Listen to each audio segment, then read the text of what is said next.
Welcome to NACTV Reads the News. My name is Jeremy Vogt and I'm one of the staff here at NACTV. NACTV can be seen on MTS Channel 30 or 1030, Westman Cable Channel 17, Bell Satellite Channel 592, or online at nactv.tv.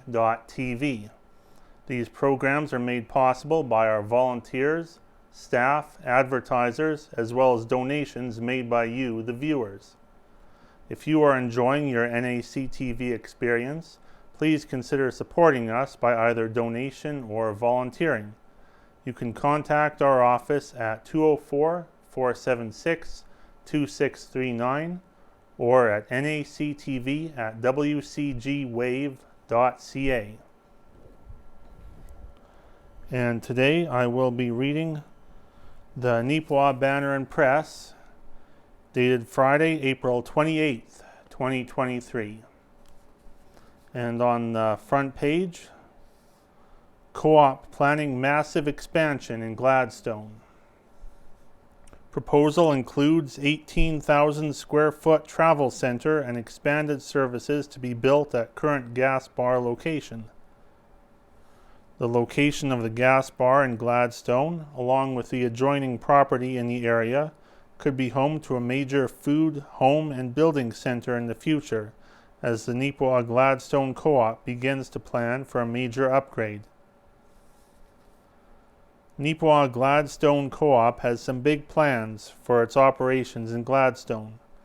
During a public meeting on Thursday, April 20th at Stride Hall, management with the cooperative outlined its options for the community and surrounding region to nearly 230 attendees. The presentation, which was led by Co-op General Manager Brian Headley, highlighted a proposed construction of an 18,000 square foot travel center. This facility would be built on and around the land where the current gas bar is located. That property was initially purchased by the co-op back in 2000. This new proposed facility would combine the food, home, and building centers in one location and extend its service hours until 11 p.m., 7 days a week. Other highlights of the proposal included parking for up to 100 vehicles, room for 30 semi-trucks, an RV dumping station, securing a national fast food partner, upgraded gas pumps and cardlock stations, and a possible beer store and motel. And the article is continued on page 22. As for the choice of location, it was stated during the presentation that all other avenues were exhausted before coming upon the gas bar property. It was also noted that there were no other feasible locations for a facility of this size to be built within the town limits. Due to the facility being moved further away from the heart of Gladstone's downtown, the co-op would look at implementing a transportation shuttle to pick up those who are unable to drive. Neepawa currently has a similar service for its food store located on Main Street East, Highway 16. Feasibility studies will be started to determine the final square footage, design plan, and exterior finishings. If this proposal does proceed, it would be one of the most expensive projects in the Neepawa-Gladstone Co-op's history, with an estimated $10 million in total investment. In his prepared statement to the community on the proposal, Co-op General Manager Brian Headley said, "We know Gladstone has been waiting their turn to see some improvement, especially with the grocery side of things, and we appreciate the patience and now hope that with the new shared information, you understand the reason why it's taken some time." Moving ahead, there was no timeline confirmed for any physical work to begin. The hope, however, is to get moving on the project as quickly as possible once the proper pre-build consultations and required paperwork are looked after.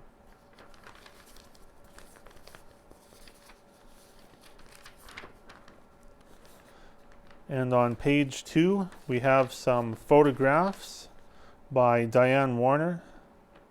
Despite the conditions present during last week's April snowstorm, animals of different kinds were still out and about. The busy critters enduring the storm included these birds, which were photographed by Banner and Press photographer Diane Warner. These photos were taken in the Glenella-Lansdowne area, north of Neepawa.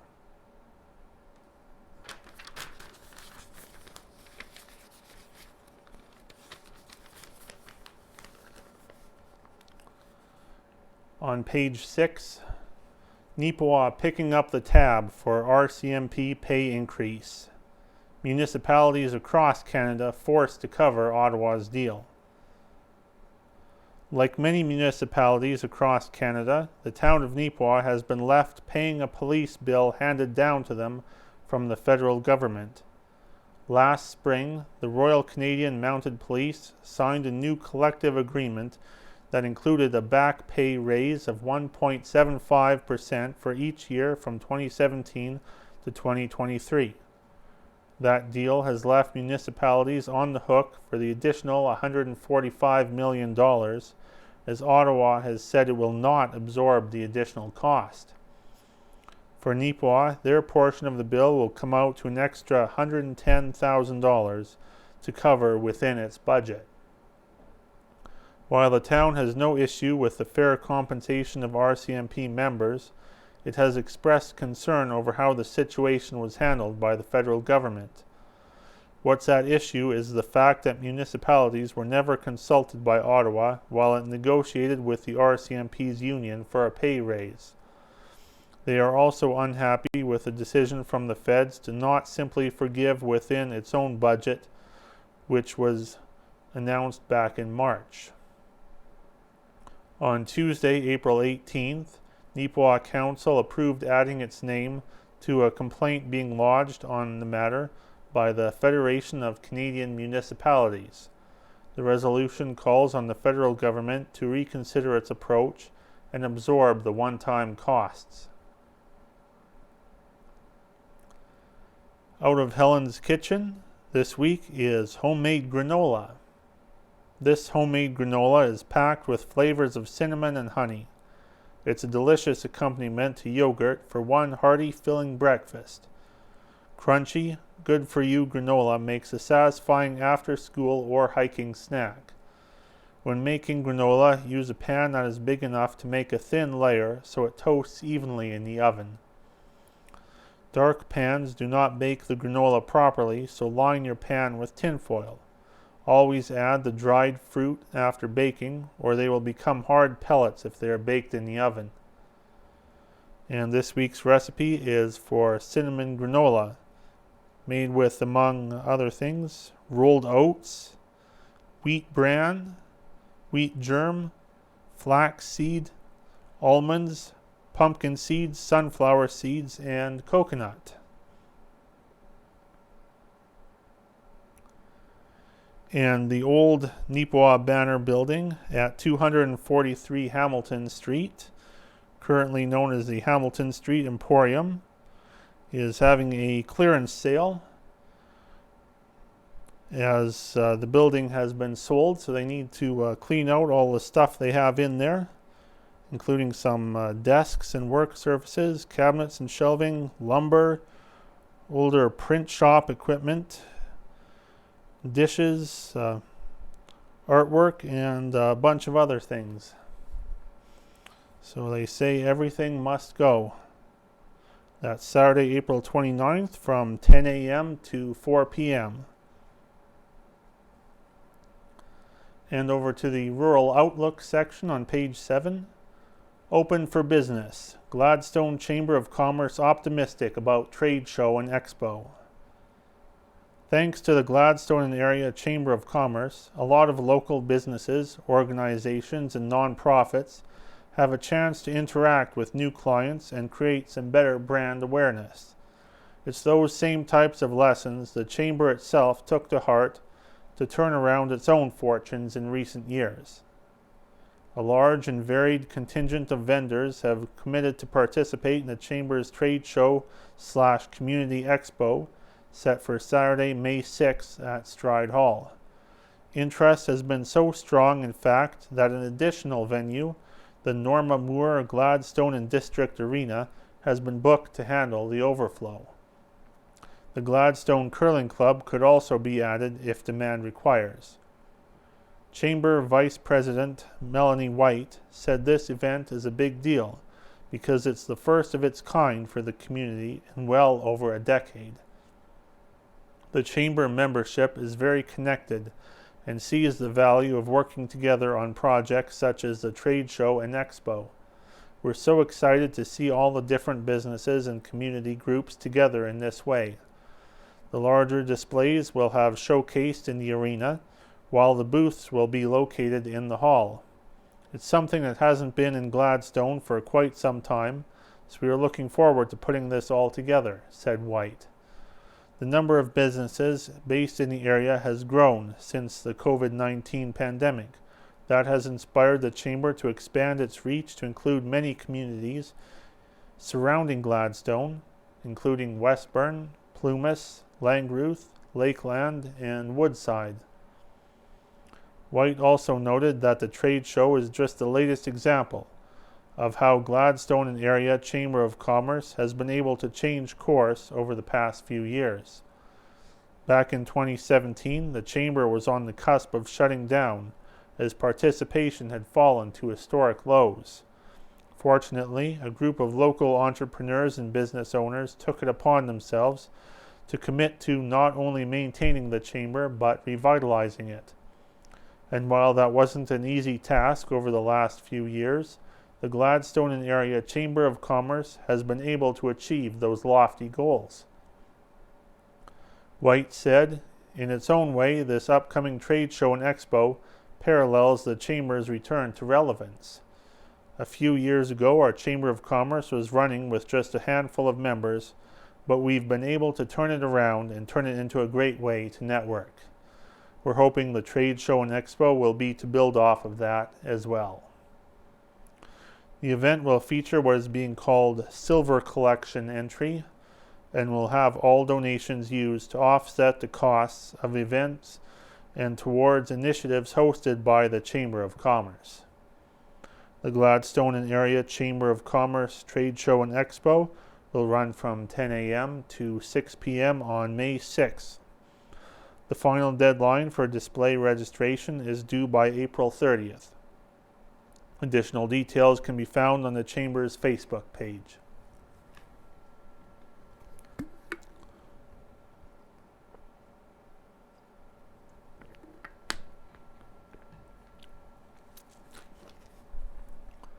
Stride Credit Union reviews 2022-23 year. Stride Credit Union held its digital annual general meeting, or AGM, for the 2022-23 year on April 12, 2023. A total of 75 members and 5 guests attended the proceedings. 3 board positions were available, to which the following were successfully nominated: Keith Jury, Verna Otto, and Gerald Plazier. MNP was voted to remain as Stride's auditor for the 2023-24 season. A variety of bylaw changes were also proposed at this AGM, the full extent of which can be reviewed by the public via the AGM package available on their website. In the report made by CEO Brent Buds, he reflected on the 2022 year, stating, "Digital service updates will be done by enhancing member engagement and experience through the digital channels. Journey Wealth had a successful year. Journey offers products that we were unable to offer before. We will continue to have proactive conversations with our members." Stride's asset report for the year states that members' loans were up by 12% and total assets by 3.29% compared to 2021. The 2022 numbers for these respectively are $793,370,362 and $932,281,196.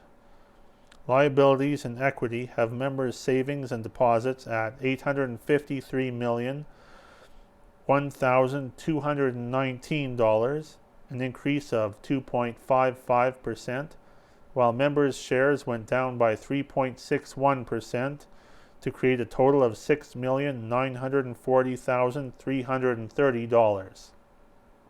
Stride's retained and contributed surplus increased by 9.93% for a total of $64,346,105.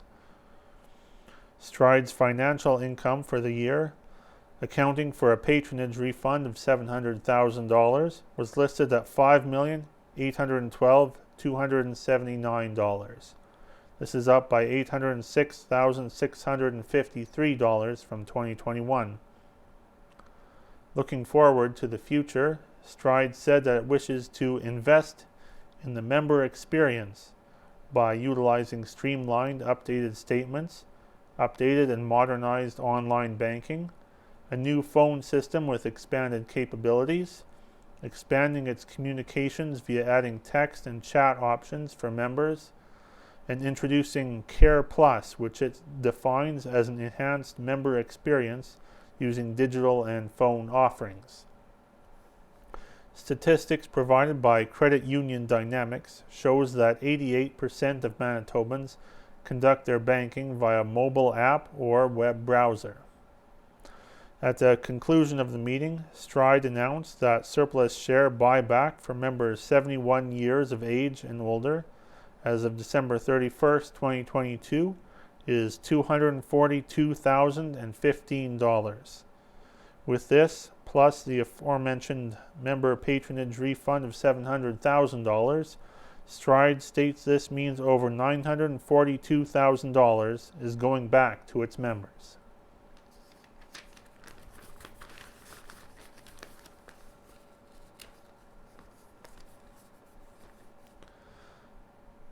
On to page 8.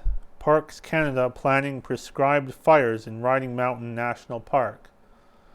Citing wildfire risk reduction, grassland restoration and maintenance, Parks Canada is planning prescribed fires between April 24th and May 31st, 2023 in 3 areas of Riding Mountain National Park, weather permitting.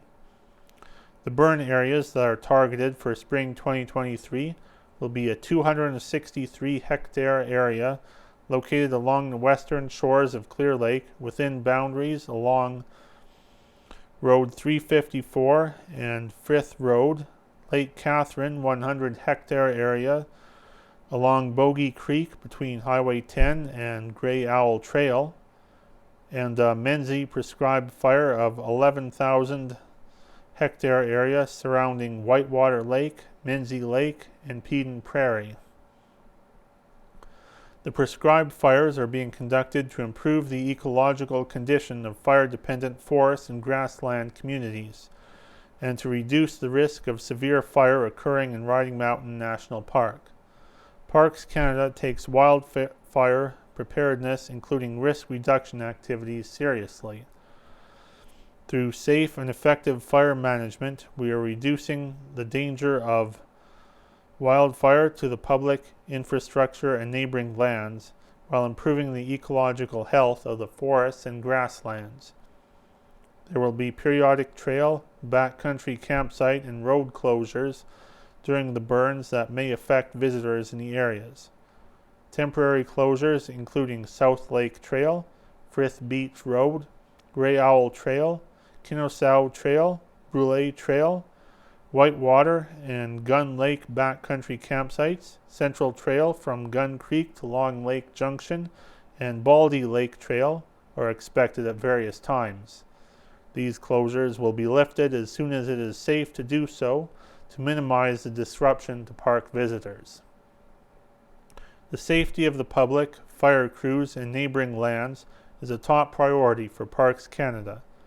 Local landowners, stakeholders, and nearby communities may see smoke.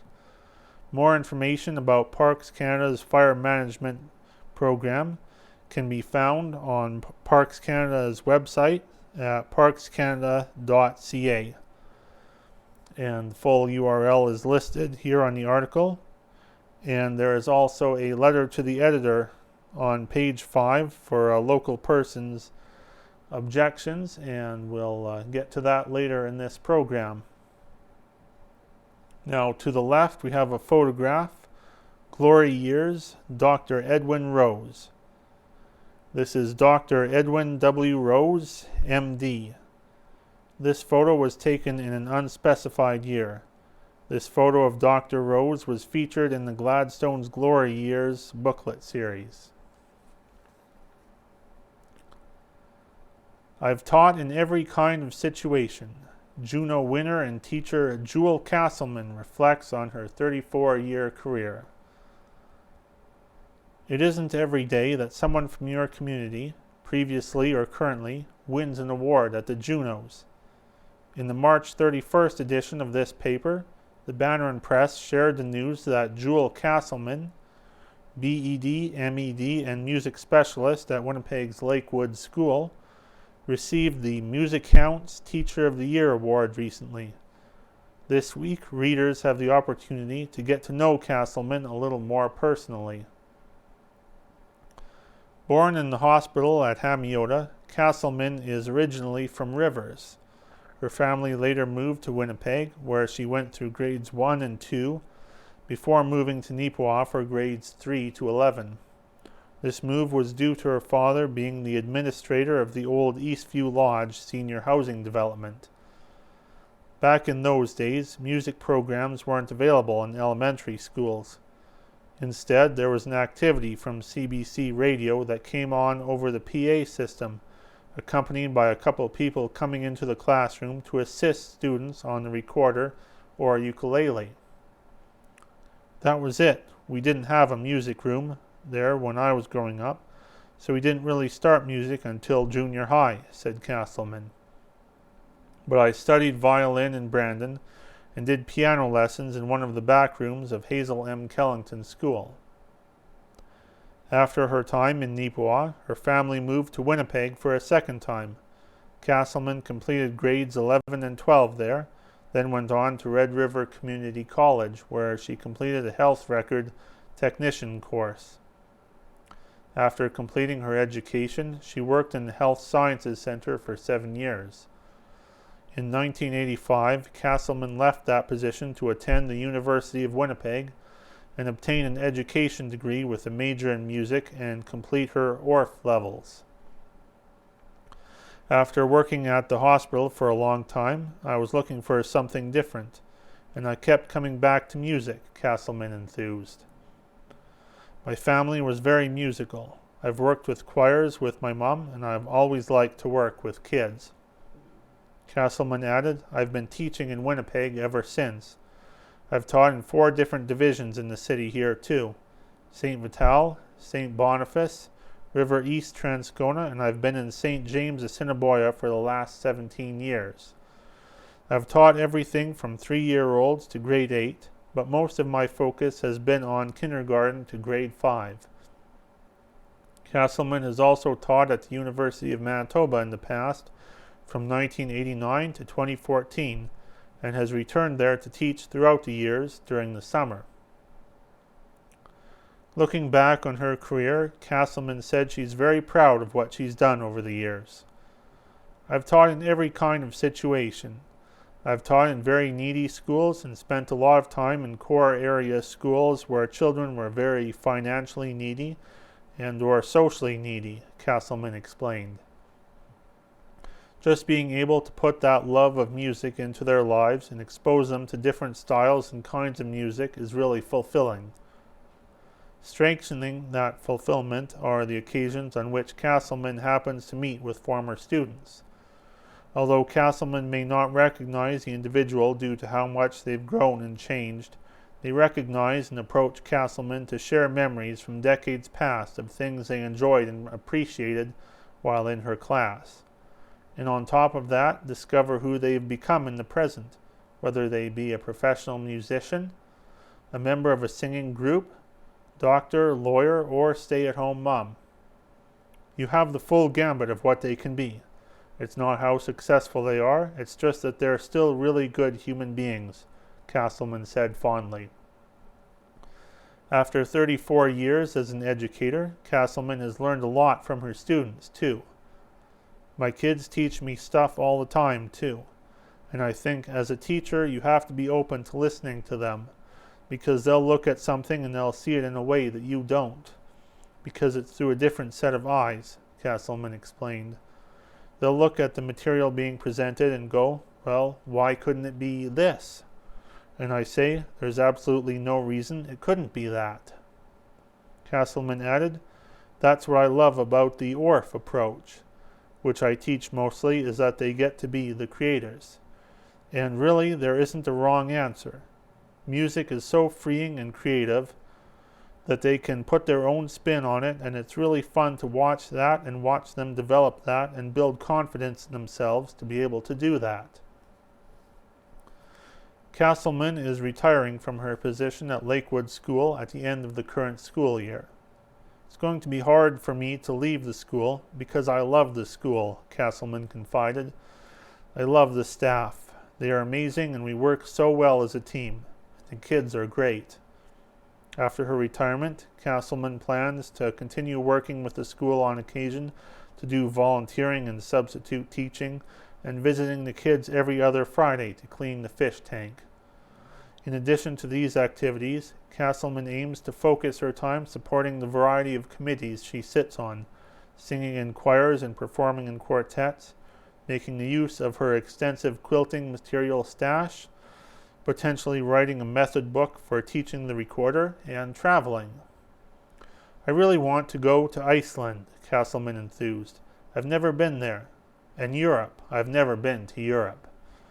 Castleman also hopes to get more involved with Music Counts, whom she has written articles and reviewed curriculums for in the past. In her final comments, Castleman stated, "A huge thank you to Music Counts, who supported my nomination. They are an amazing organization for getting instruments into the hands of children across Canada." And in the accompanying photos, at the center, a submitted photo, Winnipeg teacher Jewel Castleman pictured with her Juno Award. Castleman was formerly from both Rivers and Neepawa. And down at the bottom, Jewel Castleman took a moment to pose next to the Junos sign on awards night.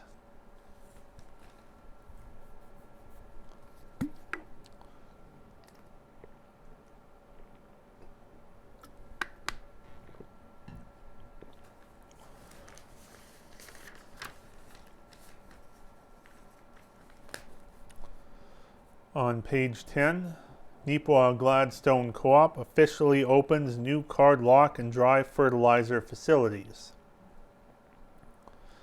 A healthy crowd turned out to the Neepawa-Gladstone Co-op's official opening of the brand new cardlock and dry fertilizer facilities on April 25th.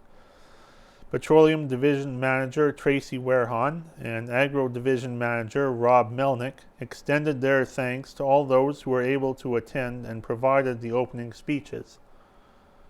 Both of these facilities have been a while in the planning and construction, but today we're very happy to announce that they are both up and running to better serve the community and surrounding areas of Neepawa, said Warehan. We hope that you enjoy the option of this 24-hour cardlock facility. Regular, dyed gas, premium, dyed premium, clear and dyed diesel, along with DEF, are all available at the cardlock. There are also 2 high-speed diesel pumps with satellite pumps to enable faster filling of semis and larger equipment. When we started planning the dry fertilizer facility, one of our main goals was to increase our loading speeds, said Melnick. As farm equipment gets bigger and time gets tighter, especially at seeding, we wanted to make sure our farm customers can get their fertilizer loaded and get back out to the fields as fast as possible. In accordance with this desire, the fertilizer facility is equipped with extra bins for storing basic products, as well as specialty products such as Super U, MST, and ESN, twin loadout hoppers, 300 ton per hour blending, and more. We look forward to you trying out our new system this spring, said Melnick, by far the fastest loading fertilizer plant in our marketplace. And there are some accompanying photos. Above, Ian Hawken, Neepawa Agro Manager, Rob Melnick, Agro Division Manager, Tracy Warehan, Petroleum Division Manager, Murray Watson, Propane and Lubricant Salesman, and Miles Boyce, Controller, cut the ribbon for the new cardlock at Neepawa. And at the right, Ian Hawken, Rob Melnick, and Braden Corsill officially opened the new dry fertilizer plant at Neepawa. A true variety show at Scott Wood's concert. And this is a submitted article. COVID-19 was a real punch in the stomach to musicians across the country, but it's time now to get back out there, says touring entertainer Scott Woods from Fergus, Ontario. The veteran fiddler had tours with his traveling show band booked in 2020 across Canada, the USA, and Europe. All of that changed with the global pandemic. The biggest challenge, says Woods, is to get those folks back in the habit of doing things. After being told to stay home and do nothing for so long, many people have just become complacent and don't even look for social activities. But as a society, we need that interaction, especially the seniors. Our show is the perfect fit. Scott Woods is a multiple winner of the Canadian Open Fiddle Contest, the Canadian Grand Masters Fiddling Competition, and was named Canadian Fiddle Entertainer of the Year. In 2018, he was presented the Lifetime Achievement Award from the Canadian Grand Masters Fiddling Association. Scott's shows encompass the values of yesteryear with the technology of today, using state-of-the-art sound and stage lighting with GoPro cameras and big screen projection. A true variety show, not unlike Don Messer's Jubilee, the Tommy Hunter Show, or Hee Haw. The Scott Woods Band brings Canadian fiddle music, traditional country, gospel, dancing, and lots of family-friendly humor to the stage. Costumes and antics, including Scott's famous trick fiddling, where he walks on a barrel and does a running somersault all while playing his fiddle. Joining Scott on his brand new 2023 tour is his sister, Kendra Norris.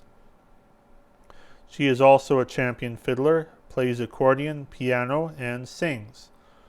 Kendra is known for doing her tribute to cousin Minnie Pearl. Playing drums, fiddle, singing, and dancing is 18-year-old Leo Stock. Known as Good Ol' Spaghetti Legs, Leo recently won the Canadian Open Step Dancing Championship, and his feet go about 100 miles per hour. Just watching Leo dance is worth the price of admission, and you can see it all on the big screen, no matter where your seats are. Backing up everyone is another champion fiddler, Germain Leduc. From Valleyfield, Quebec, Leduc not only plays fiddle but accompanies on piano and bass. The show features lots of Canadian old-time fiddle tunes in the style of Don Messer, Al Cherney, and Graham Townsend, but also country music, including the Leroy Van Dyke hit The Auctioneer. You certainly don't have to be a fiddle or country music fan to enjoy the show, says Woods. I try to build the show so there is always something different to see and hear, and your emotions will vary from excited, happy, and fun to serious and even sad. The name of the new show for 2023 is Old Fashioned Hoedown, taken from the Gene Autry song by the same name.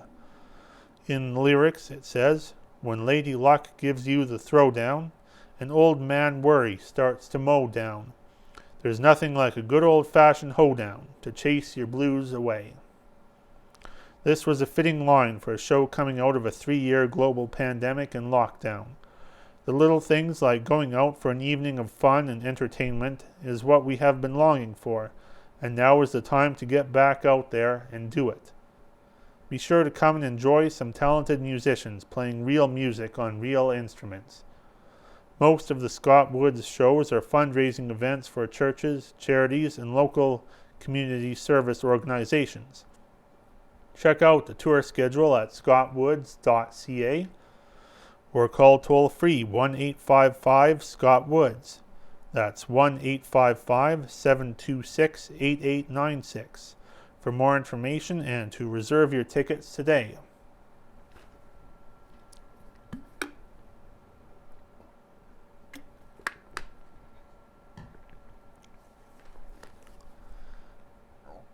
And in this week's edition of the Banner and Press is the Farmer's Advocate. It's just a shorter section this time around, only 4 pages. And on the first page we have a photograph courtesy of the Beautiful Plains Museum, Breaking the Prairie Sod. This photo is believed to be taken west of Eden. There may be Eros family in the picture. These individuals were hard at work breaking up some sod on the prairies. The group at front are Vera Drusilla, Nellie Mae, Charles, and John Ray Pearson.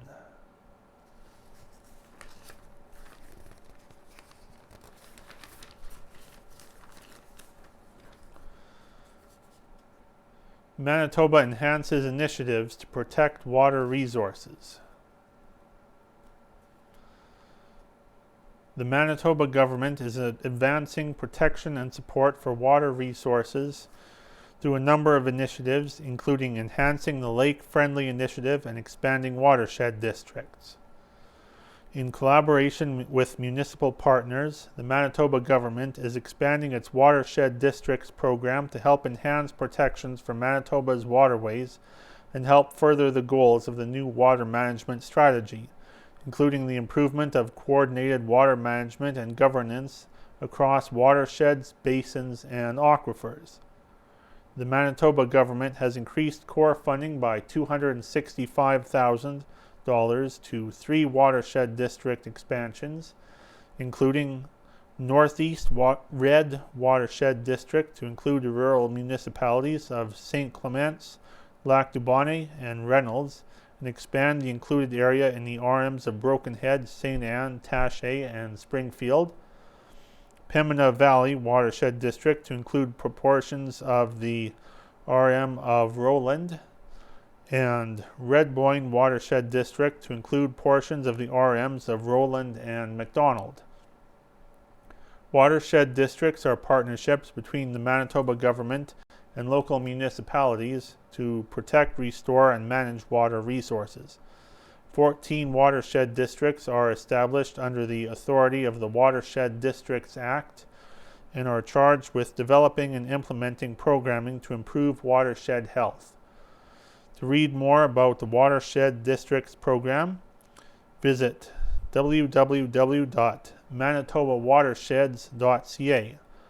And for more information on the Manitoba government's new water management strategy, visit www.manitoba.ca/water.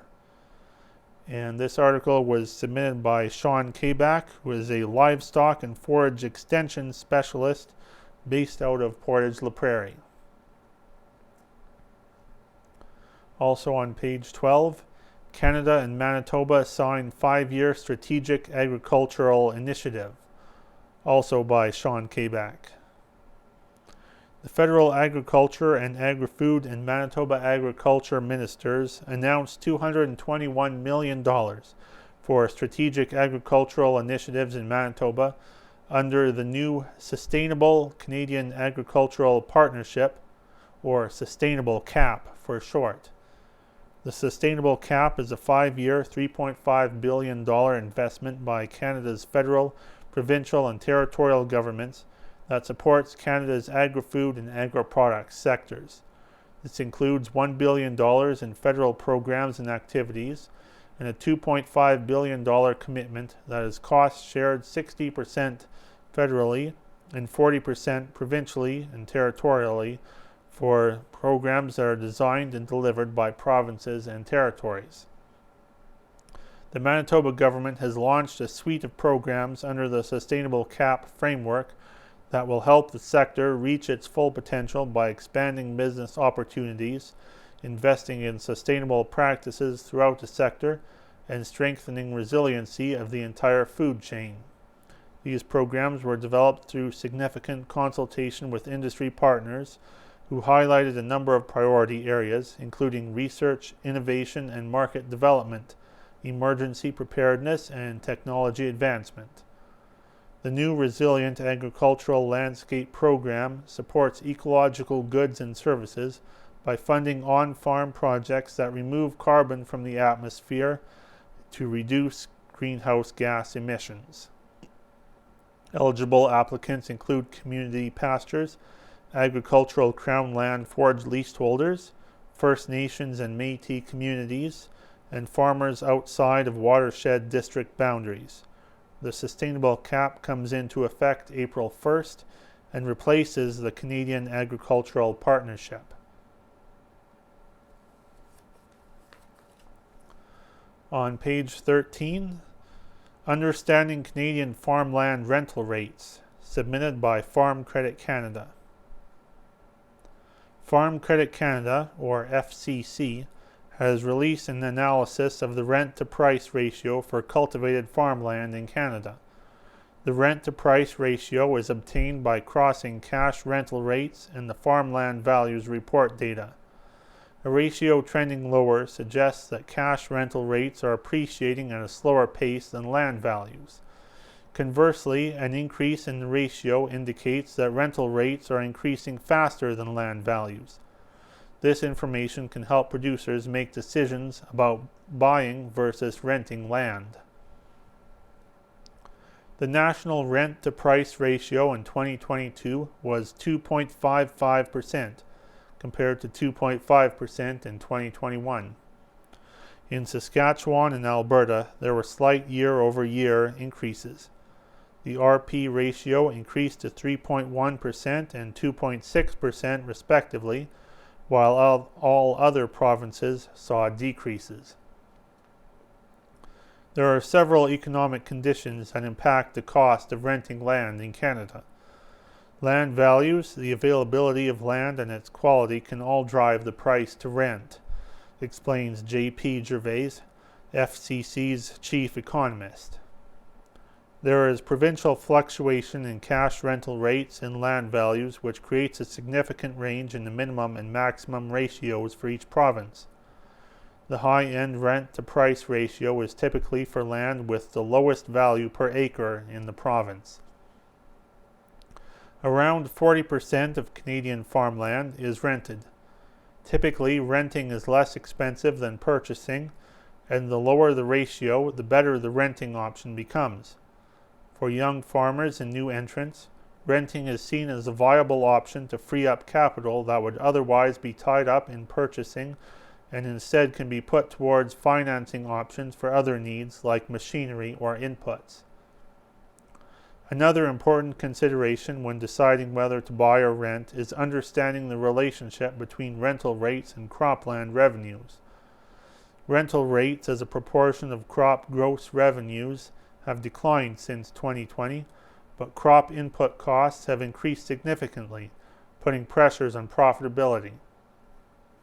Deciding whether to buy or rent is a strategic decision unique to each producer, said Gervais. There is a lot to consider, including interest rates, yields, commodity prices, and input costs. Open communication and collaboration between landowners and renters creates a quality, long-term relationship. Matched with a risk management plan and business strategy, producers have the building blocks for success. Understanding the rent-to-price ratio can be a useful tool in helping producers plan, consider the economic conditions in their area, and ultimately make calculated decisions for their operations. By sharing agriculture economic knowledge and forecasts, FCC provides solid insights and expertise to help those in the business of agriculture and food achieve their goals. For more economic insights and analysis, visit FCC Economics at fcc.ca/economics. FCC is Canada's leading agriculture and food lender with a healthy loan portfolio of more than $47 billion. Our employees are dedicated to the future of Canadian agriculture and food. We provide flexible financing, ag expert management software, information and knowledge specifically designed for the agriculture and food industry. As a Crown Corporation, we provide an appropriate return to our shareholder and reinvest our profits back into the community we serve. For more information, visit fcc.ca.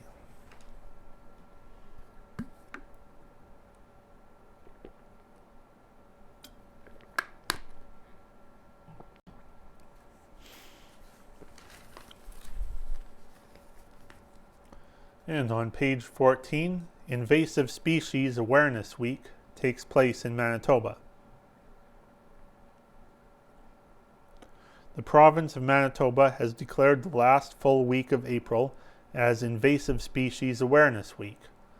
The Manitoba Weed Supervisors Association, MWSA, recognizes this week by highlighting just a few of the invasive plants considered to be a significant threat to the landscape of our province.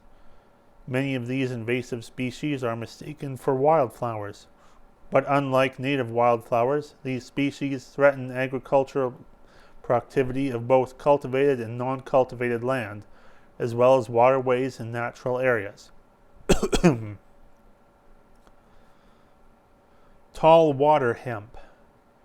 Water hemp is native to the U.S., but was not considered a major agronomic problem until the 1980s. Herbicide resistance and changing production systems, including more corn and soybean, reduced tillage and more reliance on herbicides for weed control, favored the weediness of this plant. The member of the pigweed amaranth family can rapidly take over cropland and significantly decrease yields. The native habitat of water hemp is wet, low-lying areas, but it grows well in drier areas. It thrives in reduced tillage and no-till environments. Watch for patches to pop up along field edges or near field entrances, along ditches and waterways. The plant typically grows to 5 to 6 feet tall with glossy, hairless, and more elongated leaves compared to red root or smooth pigweed. Water hemp is well adapted to warm growing temperatures and intense sunlight, and is capable of producing up to 1 million seeds per plant that can germinate over the whole summer. Water hemp has very tiny seeds, similar to red root pigweed seed, so it is easily transported in equipment with water and by wildlife, and can be a contaminant in seed lots. Removing small patches of water hemp prior to seed set and destroying the plants is one of the most effective strategies to eradicate this weed. Tall water hemp populations can be resistant to multiple herbicide groups, making it very hard to control this weed in field crops. Water hemp samples in Manitoba have been tested and confirmed resistant to 3 herbicide groups. This has serious implications for local producers. New populations have been discovered since it was first detected in Manitoba in 2019, with confirmed presence in 16 municipalities as of 2022. Palmer's Amaranth.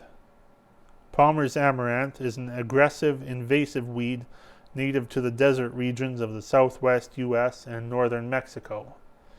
It was accidentally introduced to other areas and has devastated crops in the south and midwest U.S.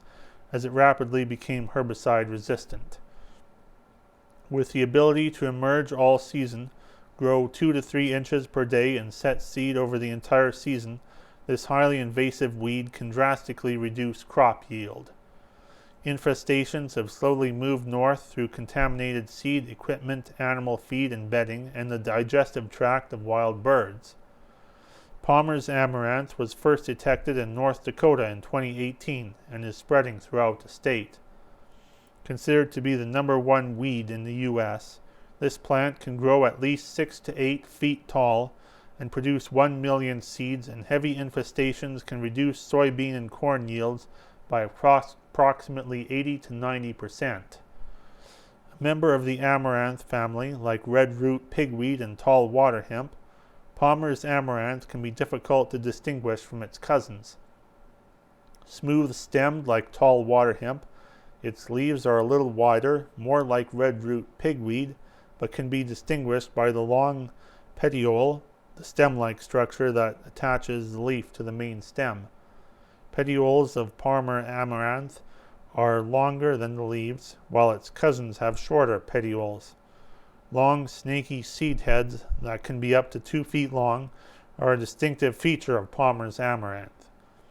Identification is crucial, and removal of individual plants in small patches is critical to prevent this weed from establishing in our province. 2 plants were found in Manitoba in 2021. A single plant was found in 2022 in the same area. And finally, nodding thistle. Nodding thistle is an invasive species accidentally introduced to Manitoba over 100 years ago as a contaminant in forage seed. Nodding thistle grows as a biennial, that is a 2-year growth cycle, invading dry areas such as heavily grazed rangeland, coarse soils, etc. Its stalks and leaves have strong, sharp spines which can injure livestock. Animals will avoid it and graze elsewhere, giving the plant a competitive advantage. Nodding thistle reproduces only by seed. The first year, the seedling will develop into a large, flat rosette and will need to overwinter, then continue to grow to maturity the following growing season. Usually, the rosettes require adequate snow cover to survive the winter. That's why nodding thistle patches are generally found in ravines or bluffs within a pasture. As seed is its only means of spread, the first step is to cut down the flowering stalks and destroy the seed heads. Later in the fall, once the rosettes have established, in late September, apply a broadleaf herbicide to prevent maturation and seed set the following year. Continue checking for and spraying new rosettes as they develop throughout the fall. This will provide you a head start on control for next year, but it's still important in the spring to look for and treat any more rosettes that you may find before they start to form flowering stalks. Nodding thistle is found primarily in southwestern Manitoba.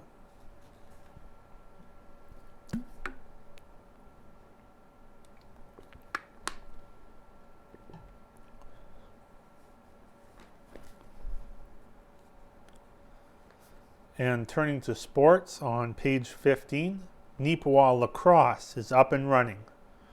A new indoor league established to promote the sport to local youth. Canada's national sport has officially arrived in Neepawa.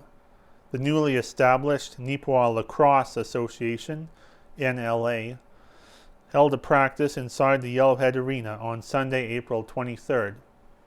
In total, 54 players have registered for the youth, ages 4 to 15 program, which will teach and promote the national sport on a local level. In recent years, similar programs have also begun in Carberry and Brandon. There are 2 styles of lacrosse most commonly played: field or outdoor lacrosse and box or indoor lacrosse. Neepawa-Lacrosse will be focusing its program on the indoor style of play, which originated in Canada in the 1930s and has become the most popular variation of the sport. It features 2 teams of 5 players and 1 goalie, and is traditionally played on a hockey rink after the ice has been removed or covered. Marla Boyd-Steen is one of the facilitators for Neepawa-Lacrosse. She said the idea of creating the program grew from her and other local families' participation within Carberry's association. Last season, Whitney Gilbertson and I took our kids to Carberry to play. Our kids both loved it, and we thought this would be a great addition to Neepawa. Last summer, we hosted 3 drop-in events where people could try lacrosse, many for the first time. Fast forward a few months, and I contacted Manitoba Lacrosse in early January to see what would be involved with starting our own association in Neepawa, said Steen. Steen added that the provincial governing body was very receptive in helping Neepawa get its program up and running. She also thanked organizers in both Carberry and Brandon for help guiding them through the process of starting something up close to home. As for the local response, Steen said many families have been intrigued by the sport and asking questions about things such as equipment requirements, rules of play, and other basics of the sport. Moving ahead, Steen said the next phase of development would involve gradually working up to playing some exhibition games against teams from the Carberry and Brandon associations. A delegation from Neepawa has also been already invited to a tournament in Winnipeg, set for May, and a jamboree in Moosomin, Saskatchewan, that is scheduled for June. Closer to home, Neepawa Lacrosse is looking into the purchase of additional required game equipment, such as a shot clock, for example. Anyone interested in learning more about the sport or the local association can contact Neepawa Lacrosse at outlook.com. And in the accompanying photo, the newly established Neepawa Lacrosse Association held a practice at the Yellowhead Arena on Sunday, April 23rd. The program is for youth between the ages of 4 and 15 years old.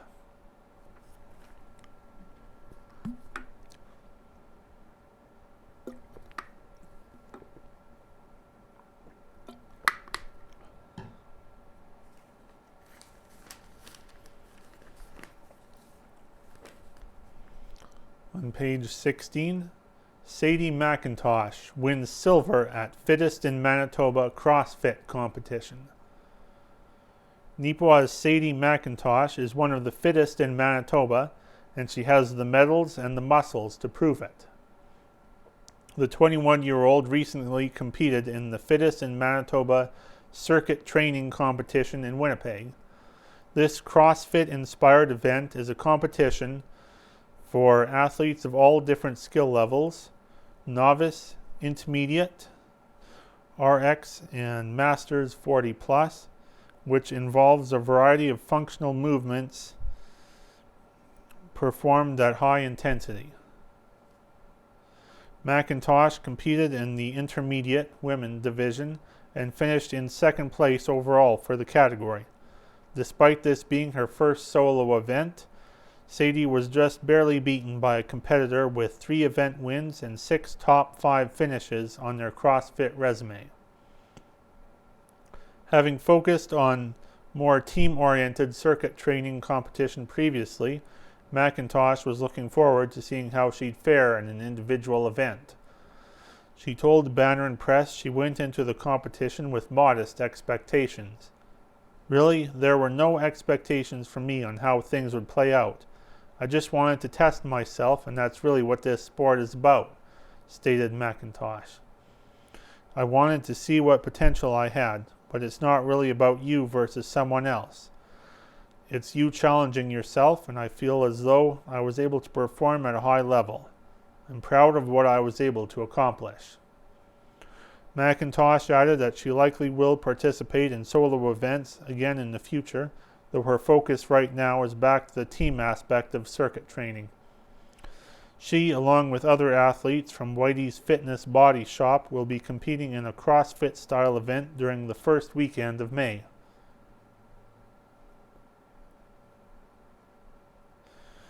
And there are some accompanying photographs.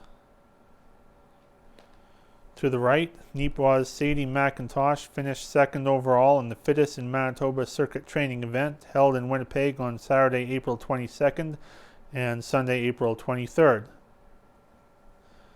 And below,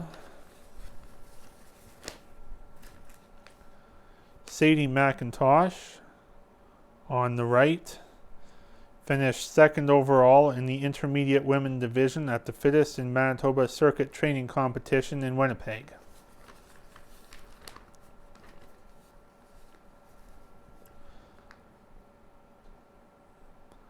On page 17, Carberry and Area Community Foundation hosts Donor Appreciation and Grant Presentation Evening, submitted by the Carberry and Area Community Foundation. On Wednesday, April 12th, the Carberry and Area Community Foundation, or CACF, invited their donors and Spring 2023 grant recipients to a wine and cheese event at Royal Canadian Legion Branch 153 in Carberry. At 7:15 p.m., a short program began with an introduction of the Board of Directors and expressions of appreciation to Community Foundation donors. Organizations who received grants from CACF this spring were presented with grant checks while saying a few words about their upcoming projects. The presentation also allowed time for CACF board members to share various ways to support the community through gift giving. WCG-TV Carberry was in attendance for the program, and a recording will be available to WCG Central Region subscribers. Following the presentations, donors, grants recipients, and the Board of Directors enjoyed an evening of conversation and idea sharing. Congratulations to the CACF Spring Grant recipients. Brookdale Community Center, Kitchen Dishware, $2,740. Carberry Collegiate, Lacrosse, High School Lacrosse jerseys and equipment, $1,500. Carberry North Cypress Public Library, Public Water Bottle Filling Station, $2,825. Carberry North Cypress Public Library, Carberry Community Seed Library Cabinet, $350. Carberry Minor Ball, Equipment Upgrades, $2,000. Carberry Royals, Electronic Scoreboard in memory of Gladwin Scott, $5,000. Carberry Plains Community Center Pool, Lifeguard Chair, $1,333. The Seton Center, Little Seton Park Walkway Repair, $1,290. Zip Line Fundraising Committee, Safety Base Installation Costs, $3,000. To learn more about Carberry and Area Community Foundation, please visit our website, carberrycommunityfoundation.com, and follow us on Facebook and Instagram at Carberry Community Foundation. And in the accompanying photo, representatives of Brookdale Community Center, Carberry Collegiate Lacrosse, Carberry North Cypress Public Library, Carberry Minor Ball, the Carberry Royals, Carberry Plains Community Center Pool, Seton Center, and Zipline Fundraising Committee were honored by the receipt of grant funds from the CACF on April 12th. And just below this, check and mate. Neepawa local takes first place at chess tournament. Neepawa's Martin Josh Pito, pictured above, recently showcased his chessboard skills versus some impressive competition. Pito finished in first place in the junior division at the Spring King Chess Tournament in Brandon, Manitoba. Congratulations to Pito on the victory. And pictured to the right, a close-up of the first place trophy. And to the right of that, Gus Martin's drill press. Pictured is Gus Martin standing beside an automatic drill press he invented. The photo was taken at the CNR Roundhouse in Neepawa circa 1927, and this photo was courtesy of the Beautiful Plains Museum.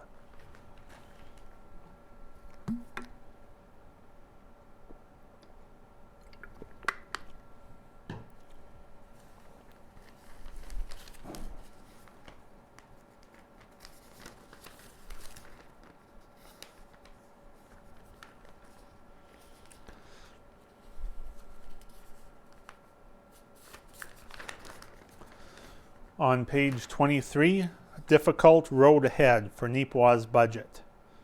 Tough decisions made related to road repair spending. When it comes to deciding what the priorities should be in budget spending, municipal leaders face some difficult choices each and every year.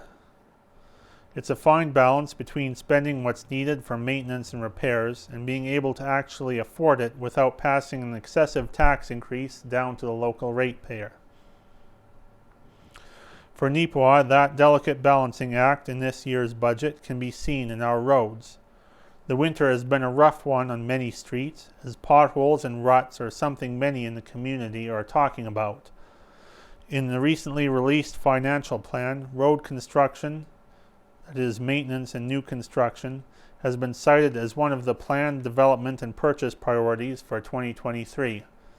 Neepawa's general operating fund this year will be $19.2 million, a $2.3 million increase from 2022.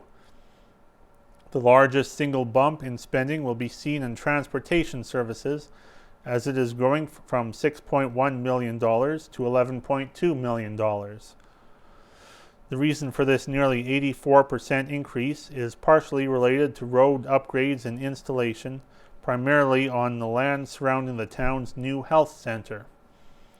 Mayor Brian Headley said there will have to be a heavy emphasis on the new roads, as opposed to the existing ones. There will be a few improvements in town on existing streets, but unfortunately for the next few years it's not going to be as much as we've had in the past. We have over $6 million between ourselves and our partners to come up with for the hospital, so it's not as fun budgeting when you have such a large amount of money to put away. Headley added that he has heard from many citizens on the repair of existing roads. He noted that for many of these streets, it's not just as simple as a basic resurfacing. The problem is that you can go and just resurface a road no problem, but we're trying to improve water and sewer underneath as we go. All we'd be doing is digging up a newly paved street, so the process is to try to do the streets, do water and sewer as one. But at $400,000 per block, there just isn't enough money to go around for everything, Headley stated. I know that there is concern from the community. It can be done, but that means raising taxes a lot more, and not everybody can handle that in this day and age. And in the accompanying photo, some temporary road repairs have started on many streets throughout Neepawa. More long-term solutions, however, may be a ways away.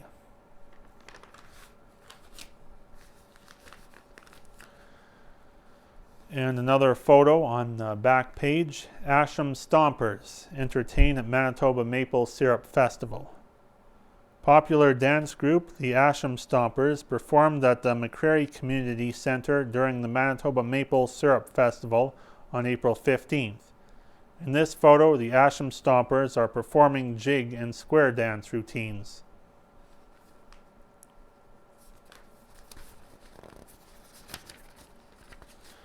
And we have a couple of letters to the editor this week. On page 5, the first is The Irony of Punishment. And this submitted letter is in relation to the letter printed in the April 21st edition of the Banner and Press entitled The Life You Long For. I will agree that smoking will probably cause cancer.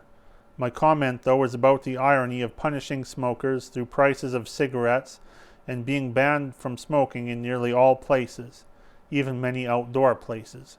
However, my question is, why are many drugs that are even as much or more so dangerous now not only being accepted and even enabled to make users safer? Needle and safe areas made available for them. Now Narcan available for when they overdose. I would argue drug users are going to die much quicker than a cigarette smoker will. So which is more dangerous for people to choose? The hypocrisy of allowing drugs but not cigarettes is evident. From Sharon Beaulieu, from St. Rose du Lac, Manitoba. And our second letter, Park burning makes no sense. To Riding Mountain National Park Superintendent Scott Breyer and anyone else involved in setting needless fires in the park. I am 72 years old. I have lived next to the park my whole life and my parents before me. I value the park and all the wildlife in it, and consider myself fortunate to have such a beautiful place to live. However, recently I became outraged to learn that the park plans once again to deliberately set fires in several different areas of the park, and once again needlessly burn thousands upon thousands of acres of beautiful green natural forests and grasslands. The reasons you give for setting these fires appear extremely vague and weak, and will do far more harm than good. Do you not consider or care about all the various birds, the nests full of eggs, the young birds already hatched, the multitude of young animals, squirrels, rabbits, lynx, martens, etc., the deer, the elk, the moose calves that are going to be burned alive? Where is your conscience? How can you live with yourselves? All your big fancy words such as ecological conditions and grassland communities are very empty and hollow when you picture the fire sweeping over all these defenseless birds and animals. You people who are making these decisions and carrying them out appear to not have an ounce of common sense. What happened to help prevent forest fires, keep our forests green? It would be much better for the park and everything in it if you would just leave it alone. Nature has done a pretty good job for the past 1,000 years of taking care of the park, and will continue to do so in the future without your so-called help. I expect a reply. Very sincerely, Robert McRae of Kelwood, Manitoba. And just below this on page 21, BP Museum History, the Neepawa Press. An interior photo of the Neepawa Press taken around 1912. The people named in this photo are Ross Robinson, lower left, and Alexander Dunlop, Neepawa Press founder, right. Alexander Dunlop was the publisher of the paper since its founding until 1930. Alexander Blake Dunlop took over as publisher after him, remaining in that position until 1946. And we have a number of other features in the paper, including looking back on page 3, including in 1973 the smallest bowler in the Squirt League. Sandra Johnson, age 6, was the smallest bowler in the Squirt League, which was held at Evans Lanes in 1973. Pictured here, Sandra proudly holds her trophies, as she was also a member of the winning team. And in the perspectives section, as usual, we have columns by Ken Waddell this week entitled Making Choices, and Homebodies by Rita Friesen, Sheep Shearing. And on page 5, Beautiful Plains Museum Mystery. Who are these builders? These individuals were photographed at the Neepawa Airport while some construction was ongoing. The men pictured here were involved in building the structure they are photographed at. A day and year were not available, nor were any names. If anybody has information regarding the names of these individuals, please contact Casper at the Neepawa Banner and Press via newsroom@neepawapress.com. The Banner and Press hopes to reprint this photo for Remembrance Day with as many names as possible. The information will also be shared with the Beautiful Plains Museum so it can be added to their records. And that's all we have time for this week. I hope you can pick up a paper so you can read everything I didn't get to. It's a really jam-packed paper this week. And so that's it for NACTV Reads the News for April 28th, and we'll see you next week.